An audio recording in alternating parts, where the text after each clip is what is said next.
Here we have a live audience, and we have you out there in the social media land. So welcome. Really excited to have our and she is going to be talking about how to spot and combat misinformation on social media. And right now, this is a huge thing. People are fighting about this all the time. So this is not going to be a political hour. We're not going to be talking about politics. We're going to be talking about how to have great media literacy and learn how to spot and get rid of misinformation online, especially as a brand. Because as a brand, you will face it, even if you think you have a brand that is not controversial. Believe me, we have spent the last year, fighting controversial subjects on brands that we thought were not controversial at all. So just being aware of these things and understanding how to spot trolls and other kinds of things is going to really help you as a social media manager or as a brand manager or marketing, PR, and so on manager. So I'm just going to dive right in. Hi, Karen. How are you doing? Hi, Cammie. Oh my gosh. So I'm really glad to have you here. So Karen is originally from Houston. She was actually a social media breakfast attendee for many, many, many years and has spoken here before too. She was 25 years of, I'm going to read your bio sort of. She has 25 years of communications experience, very experienced, and she is now a federal contractor at the U.S. Department of Defense and their information school. So this is what she does day in and day out, is look at misinformation, disinformation, malinformation, and what we should do about it. So I'm really, really, really, really excited to have you because you have just all the credibility in the world to be talking about this subject. It's not just people thinking about it, it's people that deal with it every day. So thanks for coming.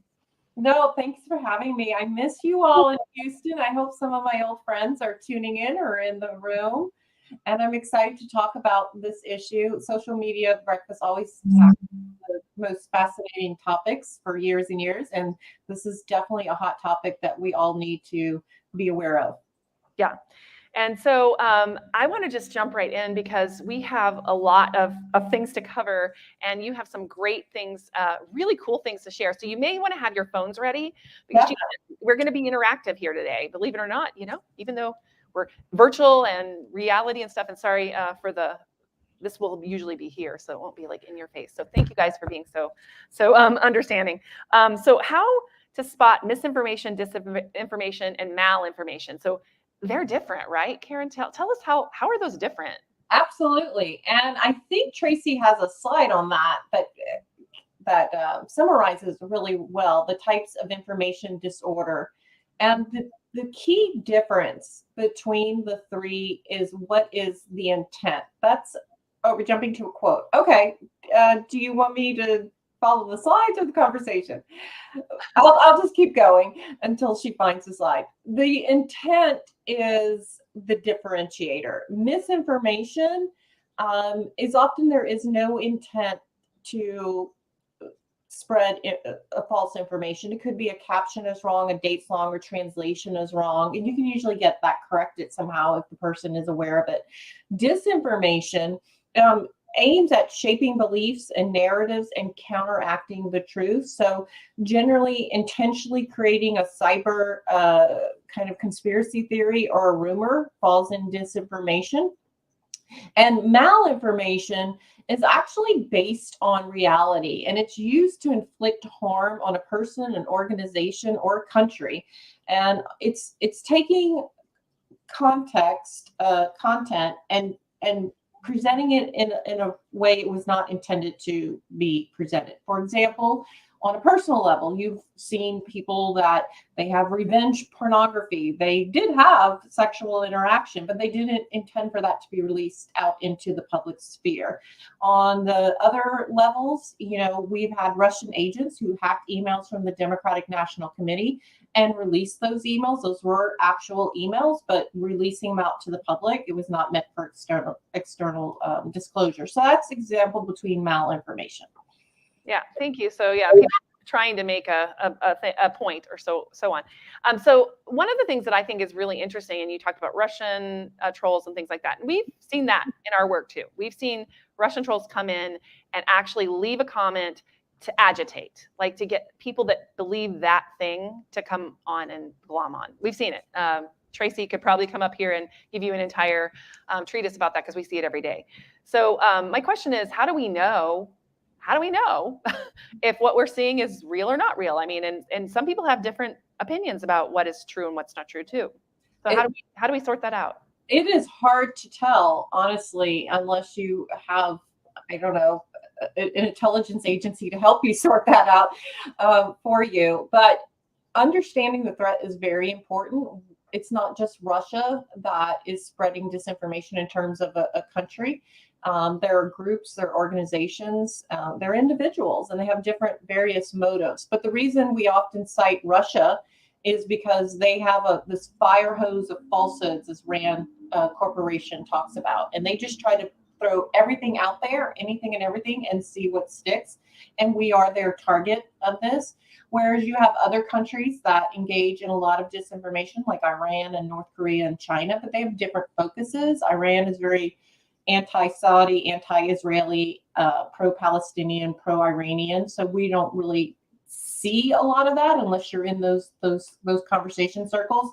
North Korea, their target is South Korea, and China, until very recently, has been focused on Taiwan and Hong Kong. So we just are not seeing it as much as we see the Russian disinformation campaigns. So we see those more in the U.S. because we're their target generally. Exactly. What is the goal? The goal, a lot of the goal is just to sow discord, and that there's lack of civil discourse. There's just fracturing of democracy as an institution. So they're trying to get us to fight with each other. Is that what you're saying? That is it in a nutshell. Okay. So and that's what we've seen too. We've seen them throw out like just things that they know are politically bombs. They'll throw out like political bombs on purpose. And then the people who agree with that will glom onto that. And that becomes like bigger and bigger. And we're going to talk in a minute about the stages of disinformation. And I'm excited about showing you that. We have a slide on that too. I don't know if we want to go right to that or if you want to take this on. So what do we want to talk about next? You want to do your quote real quick? Sure. Do you want to go to that Mark Twain quote? Yeah, let's do that. Let's because a lot of you aren't dealing with Russia necessarily and not working as a DoD contractor, but you'll see something like this, a quote like this from Mark Twain. Any thoughts? Anybody want to put things in the comments section? Thoughts on this quote? Oh, you can't see it? Can you? Oh, you can't read it? Could somebody read it out loud? Oh, let me fix that. Yeah. Do you know how to make it big enough? It's kind of small text, yeah. So can you read it out loud? A lie can travel halfway around the world while the truth... Could you do it in the microphone, actually, for the people that are in our studio audience? A lie can travel halfway around the world while the truth is still putting on its shoes. Mark Twain. Now, I'm a big fan of Mark Twain, and I don't know about you. I don't necessarily disagree with this topic, but and so we would just find ourselves in our day-to-day lives maybe sharing this, right? But before you share a quote, what I would encourage you to do is make sure the person that it's attributed to said it. And you can find out, there's a great website called quoteinvestigator.com. Feel free to look that up right now. Quoteinvestigator.com. That's good. Yeah. So on there, they have just a bunch of, you can just search for quotes. Is that what that is? Exactly. And who actually said it, and did this person say it, and is this the exact quote? And what you'll find just for this innocuous quote is it's not necessarily Mark Twain who said it or should be attributed to him, or not those exact words. So it's just a good way of a practice in your own life to not accidentally spread misinformation by sharing a quote that is not accurate. Yeah, and I've seen people start to do that. Look up quotes, and then even if they share them, because this is a relatable quote, like you're like, yeah, you want to share that because it's kind of your sentiment, right? They'll say, well, even though Mark Twain didn't say this, I agree with it. So there's ways to put it out without causing it to be a problem, although it does perpetuate the fact that Mark Twain said something he didn't. So interesting. That's really cool. So you want to move right into the next exercise, because I think the next one's pretty fun too. Sure. Okay. I'll wait. I'll let y'all guess this one. And this is a real quote. So, and it's from Weapons of Mass Distraction, which I would encourage you to look at that report when you get a chance. It's on average, a false story reaches 1,500 people. How many times more quickly than a factual story? So put your guesses in the comments if you want, if you're remote, or Cami, you can see people in the room. But Yeah. Could you guys like how many? What's the guess? What do they have to guess again? how many times faster, more quickly, does false story reach 1,500 people than a factual story? How much faster? Like 5 times? Number 5 times, 200 times, 20 times. Okay, Ken says 1,000 times. Yeah. What is it? Good. Y'all ready? All the guesses are in? Yeah. Okay. Well, the actual number is 6 times, and I'm sure that's growing exponentially. Woo! But the moral of the story is that false information does spread more rapidly than just plain vanilla truth factual information. Yeah. So you guys, all of you who guessed 5 get a kolache for free. Yeah, that was it. So yeah. So I mean, it's really true. And why do you think that is? That false information spreads faster than true information? A lot of the information is psychologically built to be more compelling and sensational, as well as we tend to have our own confirmation biases, and that we live in our own echo chambers. And so it's information that either the individual, and quite often, more often now, it's AI technology that is being used by trolls to AI and bots. Yeah, basically to say exactly what you have already said online that you believe in, so they'll know they'll get engagement from the certain falsehood. And this wasn't in our talk, but like that reminds me of the reticular activating system, which is at the base of your brain that actually filters information for all people. And whenever you agree with something and then you see something that you agree with, you see it better. You pull it out of the noise. And I think that's interesting now, especially with social media, which is where we're getting to here, right? Which is where you can choose your channels, right? Right. We tend to want to be in our own comfortable bubble that confirms everything. All of our decisions are absolutely accurate and positive when we've got life figured out, because we don't want to take on the cognitive load of reanalyzing information and maybe figuring out, wait, we might need to adjust this point of view. Yeah, we like to classify information, put it in buckets, which I think is a marketing strategy. And that's what I find so interesting about this, is that some of this stuff that is being sent on as misinformation, those of us who've been in PR and marketing for years, we've used some of these for the good sometimes, maybe sometimes not for the good. PR and marketing people in general. So I do think it's important for us to think about that. And I think that we have a unique point of view because we understand that it can be false. I don't know. I think I remember the first time, Karen, that I realized that the news didn't necessarily tell the truth or say exactly the right thing all the time, is when I was a PR manager for a trade association, and I knew exactly what was going on, and I could read in the paper, and it was totally off, slightly off. Right. I would have found that misinformation versus like because they didn't understand the topic enough, And they have, media now. I mean, I was a journalist a million years ago in the early 1990s, and journalism has certainly changed a lot now. But you can find, as a communicator, there is a interactive media bias chart, so that the media outlet, on maybe more of a national level than the local level, you can find the tendency of their leanings and their bias. So, we're communicators. We know to talk to our audience. A lot of media outlets are doing the exact same thing. So how do we spot misinformation, malinformation? How do we spot a troll, for example? It's not easy. I mean, I get a lot of people, speak to a lot of intelligent people all the time. And I'm like, well, I'm not going to do that. I just won't do it. Well, it's a little more sophisticated than you think. In fact, there's a game I wanted to play with you all. It's called Spot the Troll. And if you just Google Spot the Troll, it's done by Clemson University. and bring it up on your own mobile device or another, wherever you are, and we can play a game. While you're getting that up, I'll tell you a little bit about this game that was created by Clemson University. And it has 8 profiles. These are actual profiles.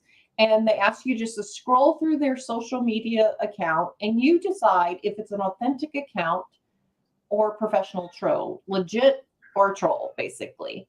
And I know we won't have time to do all this right now, but just looking at it, it looks like people you've seen. Can somebody do me a favor and like read it out loud? Like, so could we take the mic and just have somebody read the first one out loud? Sure. Does anybody have the first profile up of Chloe? Can you read that? Want to talk about it? Do you see it? I'm not seeing it. Have you pulled up Spot the Troll? Can you share that? Cool. Yeah. So Tracy's sharing it with you now, or she's going to get it up in a minute. I can't see. So I have it up in my way I can be heard. Let me bring it. yeah, bring it to her. Yeah, she can read. Yeah, there you go. Chloe Evans at Chloa Eva 12, student, Atlanta, joined June 2014. She's following 196 and she has 54 followers. And it says, "This is all going to hell. Hashtag dead horse." And it looks like It would be a lot to read the whole profile because it's actually a profile of like Twitter and Facebook and things that Chloe posted. But any guesses on if, I don't know if you can bring it up in another tab, but does anybody have any guesses if Chloe is legitimate or a troll? is it possible to put it up on? Yeah, you have to share it as your screen. Yeah, it's not being shared on live, but maybe they're on there first. Well, I'll go ahead while they're figuring that out and tell you that Chloe was a Russian-made troll account. And there was hundreds of Twitter accounts like Chloe that were active throughout 2014 and 2015. These trolls were an early and highly automated effort by the Internet Research Agency, IRA, and that's based in St. Petersburg, Russia. And unfortunately, the agency has only gotten much, much better at this job. I don't know if you've been able to get the tab up yet. I'm not seeing. She's working on it. Anne's going to work it. You just click on the plus sign and then you can add it as a tab. But there's a second profile. Has anybody looked at the second profile of Harmony? Harmony is the second one. So then there's a second profile of Harmony. Do you guys have that? It's like the next one after Chloe, like after you guess. I do. After you guess Chloe.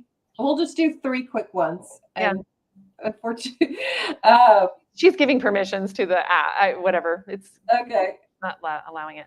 You could probably do it on mine real quick. You could, but any guesses in the comment section on Harmony? Is she legit or a troll? Or I don't know, people in the room. What do you guys think? You think she's legit? Okay, so the ones in the room think she's legit, or some of them do. Does everybody agree with that? Okay, well, I got bad news for you. Harmony is also a troll, also IRA in March 2020. They worked with Twitter to have this account suspended. And like many other trolls, Harmony poses just as a young woman who has very strong political opinions, and she sets herself up in direct opposition to an extreme version of people on the other side of whatever that political positioning is.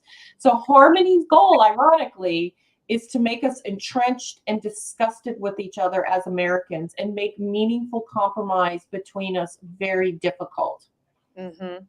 Really interesting. So we'll try one more. So who's next? The third one is Chris. It's a guy named Chris. A guy named Chris. Okay, so the next one should be Chris. And what's he like?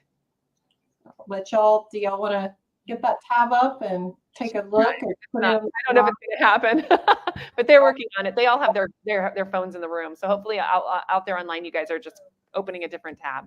Yeah, Chris. Any guesses on Chris? I'm not sure if that's Chris's. Get to Chris. Yeah, she's just like, she's catching up with us because she had to start over with Chloe. What do you guys think? What is Chris like? Can you tell me more about him? Here's Chris. She found Chris. Okay, good. We're sharing Chris. Chris. Okay, this is Chris loves Jesus, America, and his family is what Susan Schmaling says. Hi, Susan. Hi, Susan. She's Can- online. Can you make it a full screen again once not? Because now you can probably, take care of it from your side. Cool. So yes, you can take care from your side. Okay, cool. Whew, that was a lot. You see that, Chris, Chris is posting some definite viewpoints. And Chris is a real person. Did you guys think he was real? Yeah. Come on in, Ken. So Ken has a question or a thought. I don't know. Well, it's more of a comment. I think you're using troll interchangeably with bot, and there are people who are trolls who are actually Absolutely. And we'll talk about that, about how to analyze disinformation, because we often, and I'm sorry if you thought it was interchangeable. Yeah, there are, spot the troll is the name of the game, but you're absolutely right that some of these are automatically generated as bots, automatically generating content. Yeah, and I've also seen not just that, but I've also seen I've seen this. I know Tracy's seen it. Old Facebook accounts like that people haven't used in years and years and years, and then they get hacked, and then I think they've taken over thousands of these kinds of accounts, and they put them into the actual farm, the bot farm or whatever you want to call it. So these are actually sometimes real people that don't even know that their name is being used for the mess or malinformation because they haven't been logged into like Facebook and say since 2015 or something, or 2012. I've seen this, and then they start making comments everywhere, and then you go look at their profile, and they haven't posted in years. So that's right. And I think Susan Forbes Morris. Hi, Susan. Oh, Susan. She put in that she's actually experienced that in Facebook comments, people asking to friend her on Facebook, and they really weren't legitimate. Interesting. But going back to Chris is a real person, by the way. Chris is Yep. a kind husband and father, and he lives in Columbia City, Indiana, and he is confirmed as a real person. So just having set very strong views does not necessarily mean That you're a troll, a bot, or something like that. bot, whatever of any sort. So that makes it even harder. So like, how do we know? Exactly. So yeah, and the person that asked the question brought up an interesting comment. I would say there's elements of information disorder. I think we tend to look at what is the content, what's the message that's being posted, and it is important to what's called the agent, and look at, is it official, unofficial? Is it a loose or tight network of people? Is it a country? Is it human? Is it a bot? Is it, try to get a handle of what is their intent of this agent, of what it is. And the third, you said two things that were really interesting there. I just want to interrupt before you start, because you said information disorder, which I think is a really interesting term I really hadn't heard before I talked to you. So information disorder, I think, is a really interesting way to look at it, because it's like, how do you make disorder out of information? Could you explain that a little bit deeper, what you mean by that? That came from Dr. Claire Wardle. She really is one of the pioneers in this space, and she is the one that framed disinformation, misinformation, and malinformation by intent, and she puts them all under the umbrella of information disorder, as well as she's the one that advises that we not only look at what the message is or the content being posted, but try to figure out the agent of who's doing it, and also the interpreter, because if we have a lot of communicators in there, or business owners. Definitely. If your customers or your stakeholders are not engaging with the content, I mean, do you really want to play whack-a-mole with something? And I don't know, who's heard of the Barbara Streisand effect? Yeah, if you do have questions, come and ask on the mic. But in the meanwhile, I do want to kind of move to that, because you talked about when should we actually respond, and I think your breakout scale is a really good measurement of when you should react and when you shouldn't. So Sure. Maybe we should pull that slide up, and if you can make that slide the full screen. I don't know how you would do that, but you might have to drag it over to the left to make it so, or just Yeah. Well, I live now in the DC area, but I'm from New Orleans, and I spent 16 years living in Houston. So I think I tend to relate everything crisis-like to hurricanes. And so when I saw this breakout scale that was category 1, 2, 3, 4, 5, and 6, I loved it. And other people, it's not just me. Ben Nemo created this. He's now with Graphica, but it's a way to operationalize, to speak a little bit of military talk, operationalize influence operations. But if you're a social media manager or communicator, this is a way of quantifying and getting a standard language with your customer, your client, or whoever you're working with. Because face it, if I told you a category 5 hurricane was coming versus a category 1, just saying that communicated a plethora of information. And it's the same thing with how we could categorize the level of the information disorder we're dealing with. And basically, it's called the breakout scale because it is the more different types of platforms it spreads to, and types of communications channels, and the amplification from celebrities or famous people, and then seeing breakouts in, the physical world. I was here in DC for January 6th. That was a very real manifestation of things starting in smaller conversation circles and moving to more mainstream social media platforms, and then coverage, and then a lot of people that were, admired by, the people that supported that activity, amplifying the message, until we saw a violent breakout. And now we're seeing policy and response from it. But that's just a political example. You can have that in products examples as well, or calls to action. And we're looking at it through a negative lens right now, Cami, but you can also think about this in a positive. If you want to affect a change in a positive direction, this is how you could move it up, literally up the scale. Yeah, and I love that. And it's happened. I mean, stuff like that has happened here. I mean, yes, we are looking at it in a negative way. You're right. Because you kind of lean toward trolls and stuff like that. But that happened here in Houston, at the mosque. There was a situation like that too, where there ended up being protesters out in front of that place, based on some true, verified Russian troll activity. That finally, they organized a live protest here in Houston. Could you come do this here, so that, because other people don't hear you online? Sorry, just turn it on. Is it on?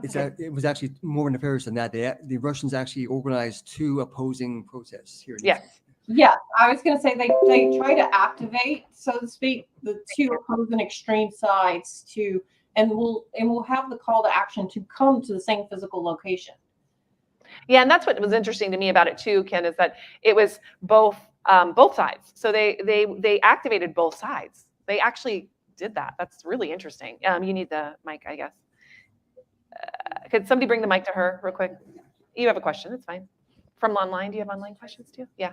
If you guys have online questions, make sure you put them in the comments, because Tracy will bring them in to Karen, and she'll answer them. So It wasn't from online. I was just going to point out that it was proven that a great deal of the online controversy regarding the Black Lives Matters movements were insertions of Russian trolls, that they actually joined groups and then created false groups that actual creators of the Black Lives Matters, true founders of it, found so feasible that they joined in support. And they were actually Russian troll groups, and they created them on both sides because they actually didn't care. They just wanted to create drama. Yeah, and I heard this too once, and you maybe can bring this in, Karen. They were talking to some of these people that do these websites, and they said that they would create, like during the elections, they would create one election thing, anti-Biden, one anti-Trump, and they'd see which one got the most traffic, and then they'd spend the most time on the one that got the most traffic. It didn't matter.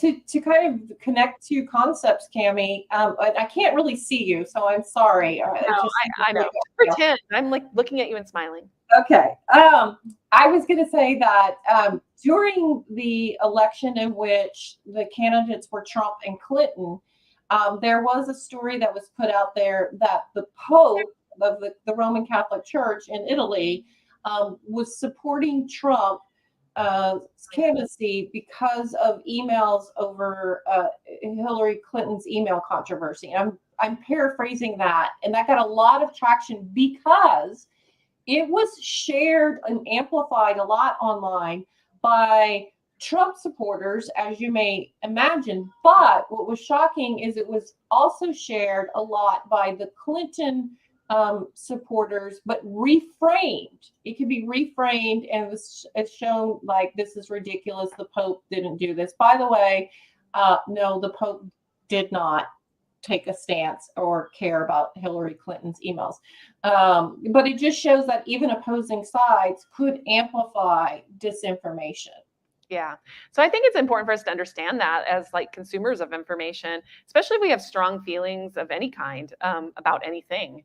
It's easy for us to be swayed toward whatever like we agree with, right? So, or whatever like resonates for us. So I think that's really, really critical. So thank you for that. What are we next? What slides have we not done yet? I want to get to questions too. Well, we could talk about, I don't know if I have slides on this, but we can talk about, there are some strategies, there are some things you can do. Yep, strategies to deal with it. Help us out. Well, one of the well-known strategies, and this has long existed before COVID, is called inoculation theory. And you've probably practiced this in your real life. You may suspect, or you have seen some chatter on maybe fringe groups, it's only out of one, of some disinformation or misinformation. But you can take that to your stakeholders or your customers and your clients and tell them, look, I'm seeing this. This is not true. But if you see it, I just want to let you know it's not true. And that's inoculating them so that when they do see that disinformation, they already know, hey, yeah, that's that false disinformation I was warned about. Another thing you can do, and you opened with this, Cami, is media literacy and critical thinking skills. There's a philosophy you could teach a person. You can give a person a fish and they eat for a day. To me, that's what inoculation theory is. They won't be susceptible to that one post. Or you could teach them how to fish and they eat for a lifetime. Building media literacy with your employees or your customers is a way for them to, regardless of what the disinformation is, to be resilient to being a victim of disinformation, misinformation, or malinformation. And that's through media literacy and critical thinking skills. And there's lots of resources out there. And I think we actually listed like an entire ream of links in the event here. And also, so if you go to the Facebook page that's in the event there, it's also in the Eventbrite page where you registered. If you're watching this somewhere else and you don't know where that is, you can go to I think I have a link from it from SMBHOU.com. But if not, you can definitely go on to, if you're into Facebook, you can go to the Houston Social Media Breakfast event page on Facebook, and it's there as well. So that is interesting. So, and I took all of the links that you gave me and I put them all in there. So it's a huge raft of information that honestly you can take and pick what you want to use, but there's some really good stuff in there, both for like younger people, like there's some stuff on YouTube, like it depends on how you like to learn too, right? Exactly. You have it. There's videos, there's by age groups, the way I would talk about this with my boomer 78-year-old parents is not how I talk about it with my 12-year-old nephew. There's quizzes, kind of like the Spot the Troll. There's courses in Spanish and English that are readily available. But there's also, I don't know if anybody here has tried fact checking, but you have to be careful with fact checking. You can certainly report things to Snopes or PolitiFacts or Fact Check, and there's tons of resources. You probably have them: Pew Research Center, Carnegie, even the New York Times, Washington Post, and I've even seen here, I don't know about the local news in Houston, but the local CBS affiliate here in Washington, D.C. is now asking, if you're unsure of something, contact us and we'll verify the facts for you. what is going back to that cognitive biases we were talking about earlier. You cannot come out and tell your crazy uncle that he's absolutely wrong and everything he's saying is false. No one wants to hear they're absolutely wrong. You're going to put somebody in a defensive posturing. So the best way to do is to say this aspect is correct and this aspect is questionable or not verifiable, or here's the source of the full, and it's a credible source. It's to be a little more gentle, have a little more empathy with the person posting it. And there's lots of rating scales your organization could do on a scale of pants on fire kind of thing, or little white lie. You can also do a rating scale on information. And that's interesting you say that, because I agree completely. I feel like we've gotten to the point where we can't have conversations, which is why I wanted to do this particular one. And when you reached out to me and said, hey, this would be great, I agreed completely, because I don't believe there's a lot of discourse going on that is not like just bashing one side or another. And that's really what I wanted this to be today, is that we're not bashing, we're giving you tools to take a look at what you think and what you believe and actually question like where that information came from, and understand that there's always like usually a thread of truth in every lie, right? I mean, that just seems to be true. I mean, that makes it more true, right? Or believable, I guess, if there's a little bit of truth. Absolutely. In fact, the Russians have been doing that long before social media came forth. It's put just a thread of propaganda in coverage of something. And just know that you can also report it to the platforms, and they are, if it's deemed potentially harmful, they'll probably remove it. But if it's just an accuracy or a disputed claim, they'll probably just warn the poster, or you'll start seeing links, maybe especially in health disinformation and malinformation, you'll see links to CDC and whatnot with certain content. So you were talking about your clients and like educating them, which is interesting. It's like, even for this particular thing, I mean, I put an ad out on it and it attracted a few. I don't know if they're bots or trolls. I didn't go that deep this morning. I just hid the comments on Facebook. So when I see, blatant, propaganda-like comments, I will hide them. I used to not do that because I used to think it was great to have a conversation. I'm one of those people that I'll like wade right in there with somebody who doesn't agree with me. But I do believe that like letting that ride is tough. Like it's not a really great thing for all of us. But I believe really great comments that are like in disagreement, like this is why I disagree and this is where I'm at, those are great. But then when they bash or they go beyond that to be like what I call ad hominem, or attacking the person, I will every time either remove or hide those. The only place you can't do that is, as Tracy will attest, tell us where you can't do that. Twitter. So we know that because we do this every day. So that's one of the things that you can't do. And what I know about community management is that the way that you, curate your environment for your stakeholders, for your guests, is the way that is whether they feel comfortable or not being there, right? So, but I want to be careful not to have bubbles either, right? So we don't want to have a bubble that never sees any other point of view. So how would you manage that, Karen?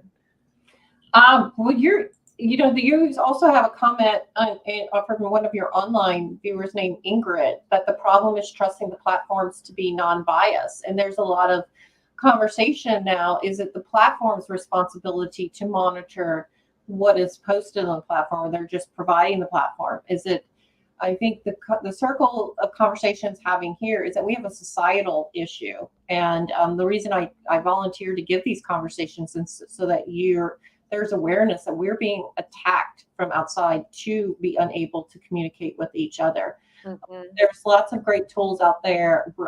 If you haven't gone to Rand's site, they have a whole project on what's called truth decay that we can't. Truth decay, but truth decay. Truth decay, yeah. And then they have free tools about fighting disinformation, because as Ingrid pointed out in the comments, it's trust is the core issue here. Who can we trust? And they're only getting better, and we're going to have deep fake videos more and more. So you're not even going to be able to believe your own eyes. So things are going to get scarier before they get better. So that is why we need to be aware of the. Yeah, I'm going to pause on deep fake for a minute because I don't, in case you guys don't know what that is, it's like I mean, I don't know how you wouldn't because it's been talked about so much, but when somebody takes like basically a body that's not your own, or they superimpose a face on somebody doing something that they didn't do. Simple. I think that's a good way to describe it, right? Yeah, and it look. I think there's a whole series with Tom Cruise and stuff. They have. I've seen it. Yeah. So it's scary. And actually, there's apps now. So I got an app like pushed to me, through an ad about that. Like, put your face on any, and I actually have it on my phone. I could show it to the people in the room when we leave. It's insane. You put your face on like a celebrity or, whatever. So it's just available to anybody at this point. And so I do feel like that's going to be even more trouble. But I like what you said, Karen, because I think it's critical to understand that the outside forces are trying to get us to fight each other so that they can then walk in and do, what they need to do. It keeps us occupied and not in their business. You know what I'm saying? And that's foreign actors. But I think in the country, because we've gotten so there's just a real problem. Like, we are going to have to figure this out, or that's really the issue, I think. And that's why you're here. Thank you. Absolutely. And not everyone can, by the way, I am a big fan. As you know, when I was in Houston, I worked for the Israel's consulate to the Southwest United States when I was based in Houston. And you might imagine there was a lot of comments that were unacceptable, anti-Semitic, violent, and whatnot. But there's also a responsibility if you're a government organization, especially United States, that you cannot necessarily hide or delete comments. So it's a very fine line there as well. Yeah, no, I agree. And that's definitely true. And there's different needs for different things. That's why I kind of like the hide comment rather than delete, because the person still sees their comment there, just FYI. So it's not like you're like keeping them from speaking to you. You've heard it, you've seen it, you understand it. But it doesn't have to necessarily be there, especially, again, ad hominem is kind of where we draw the line. And pure, like, also, cryptocurrency, like if you're going to promotions, like, weird stuff to spam, right? That'll go too. Yes, Tracy. That actually leads perfectly into the next question from Jamali Perez. Do you have Jamali. any advice for government agencies that can't hide or delete comments due to free speech laws? Yeah, free speech. Jamali, yeah. What do you think? Yeah, most agencies have their own rules of engagement on that and advise. I don't have a general whole of government advice, but really adhere to the rules of your organization. But it is tricky with free speech. But I think Brian Block is on the comments, and he makes a good point, which I do and did regularly, is you can scrub your own account of bots on a regular basis. And there's lots of tools out there. Rand has tools. There's also tools if you go to Disinfo Cloud, which is run by the State Department's Global Engagement Center. There's a lot of tools there as well. Disinfo Cloud, right? Yes. Yeah, like a cloud, like in the cloud. Yeah.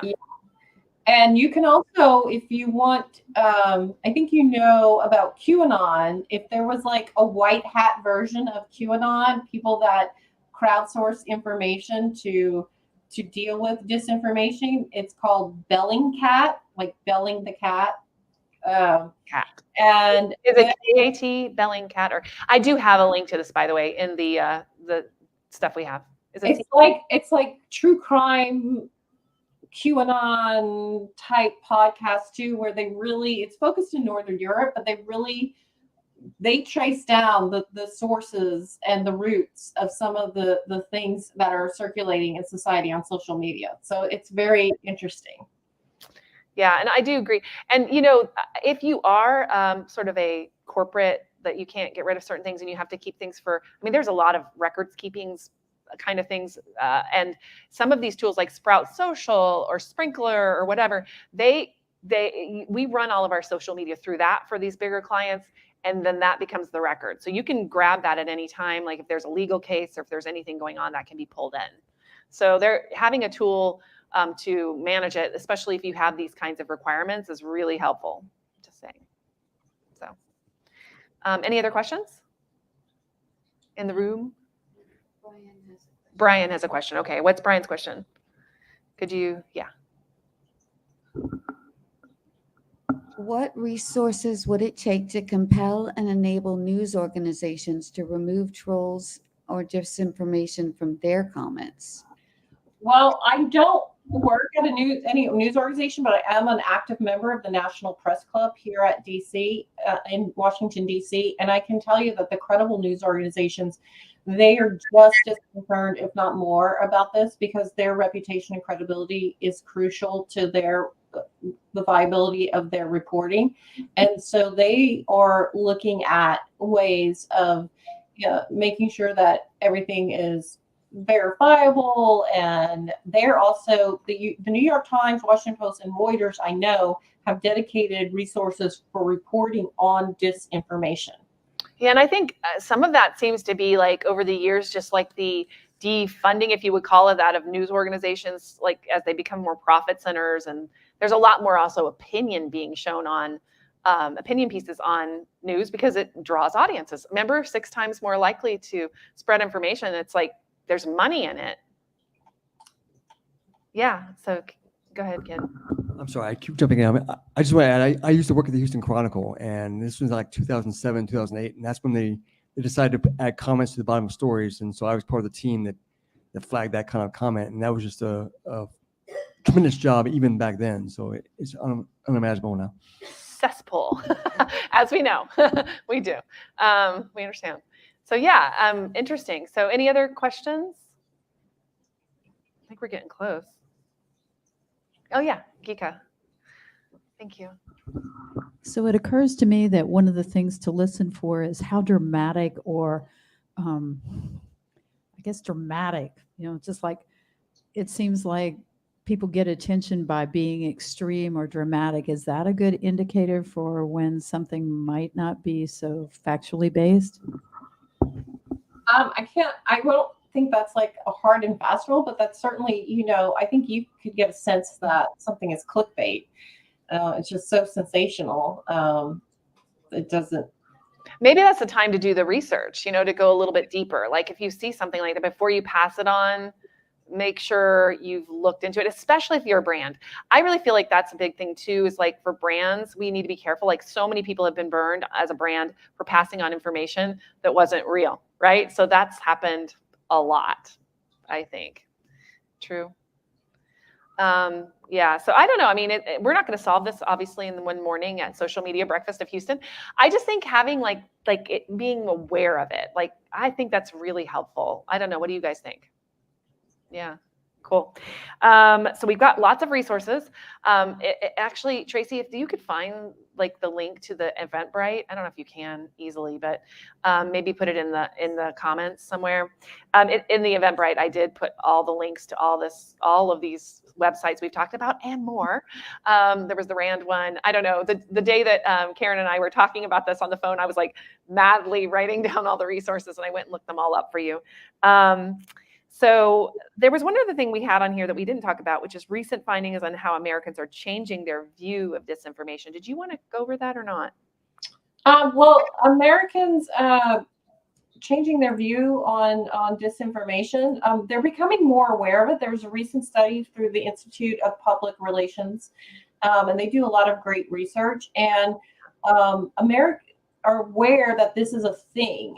Even as like 3 years ago, people just thought this is all just people's various opinions, but we are starting to get smarter finally as a society, that we are trying, that there's a lot of disinformation out there. So I think that's a good positive first step that this study revealed. Yeah, and actually it's interesting because I was a target of, I'd call it disinformation or misinformation maybe. Years and years ago, there was a situation where I'd made an opinion about someone, but I didn't say their name, and they kind of figured out it was about them. And then they kind of came back at me. And for whatever reason, my blog was like, the comment section of my blog was off. I don't know why the settings went off or something weird happened. And I remember still, because I was at a swimming meet with my kids, and somebody called me and like, oh my gosh, there's a huge explosion of people like complaining about you online. And I was like, what? And I went in and they were like, well, and she's willing to say her opinion, but she's not willing to open up her comments. And I mean, it was just this whole like crazy, like everybody kind of glommed on, and they started talking around that. He did an opposing post, and everybody started like commenting on that post, like, oh, terrible person, like terrible, awful, awful, awful. And they didn't know what I did. They didn't know why I said what I said. It wasn't even, it wasn't even a big deal. But in the end of the day, he and I talked and we were fine.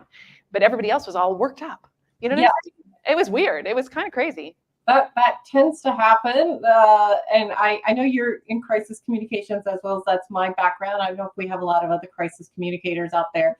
But in your organization, you have to be able to respond at the speed of relevancy. So when it happens is not the time to figure out what's our policy and position and how do we handle this.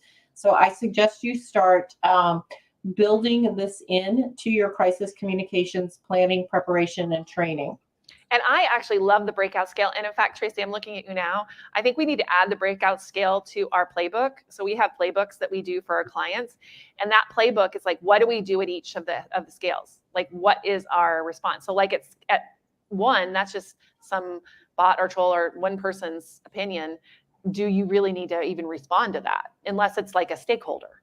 If it's a stakeholder, you need to respond and make sure you give them customer service, right? But then at the second stage, which I think was like it spreads to another channel or more people are commenting. I forget. Right. Breakout on many platforms or this, you know. And at that point, I mean, you better be ahead of that, you know, because it's starting to spread. That's where you really have to be like in it. Like you have to be answering questions. You have to be like putting up facts. You have to be having a little dark website. I don't know if you've ever heard of a dark crisis website, but like having like putting up a page real quick about that issue. You can just do, I mean, if you have a WordPress blog, it's really easy. You just go to the pages section, you click make a page, and then you start putting all the information there and you keep up there. And then you can link back to that page from all the different, what I call hive locations, beehives, you know, so you would like say, go back here. This is where the true information is from us or what we're saying about it. And that really does help. Like it really does, because it can get really out of control fast. Oh, definitely. And I would suggest a lot of this stuff before it gets to mainstream is starting on what you may not even be monitoring forums on, like, 8chan, 4chan, I don't know. And things like that, fringe groups. Reddit. By the time it gets to your Facebook or your Twitter feed, it has already circulated in a lot of spheres of various influence. And private groups too. Like there's a lot of dark groups. I mean, we're all in communities and groups that nobody sees. I mean, just a smaller group of people. And that's where a lot of things can foment and then spill out. So anyway, I thank you so much for being here today, Karen. I know this was a little bit different and odd, and thank you guys for doing the experiment with me. I appreciate it. Yeah. Hopefully this will get much more sophisticated as we go along, and I think it will. But it was great to have you here. I just love being able to have people come into Houston that are really experts in what they do, and Karen is definitely that. And she's also one of us, so I love that too. Yeah, it was nice to at least virtually visit Houston. I miss you guys terribly, and I talk finally about the great state of Texas as much as possible. Awesome. So yeah, because everybody's like, why do you live in Texas? I'm like, well, there's a lot of great people here. Really, there is. So I'm going to swing this around so you can see everybody. I want you guys to like wave to her. I think I can make this happen. I don't know if that's blocking, but hi. Can you see me? I don't know. I can't see detailed faces, so I don't know if there's anybody I actually know there, but I did recognize a lot of old friends in the comments. I know it's so hard, guys, that those of you who are out there, that it's hard to come here in person, but is this a beautiful place, guys? Amazing. Everybody's got their thumbs up. And Anne here, Anne Wynn gave us she brought in kolaches today. So you never know what you're going to get if you show up. So I hope you come next month. We will have another great guest.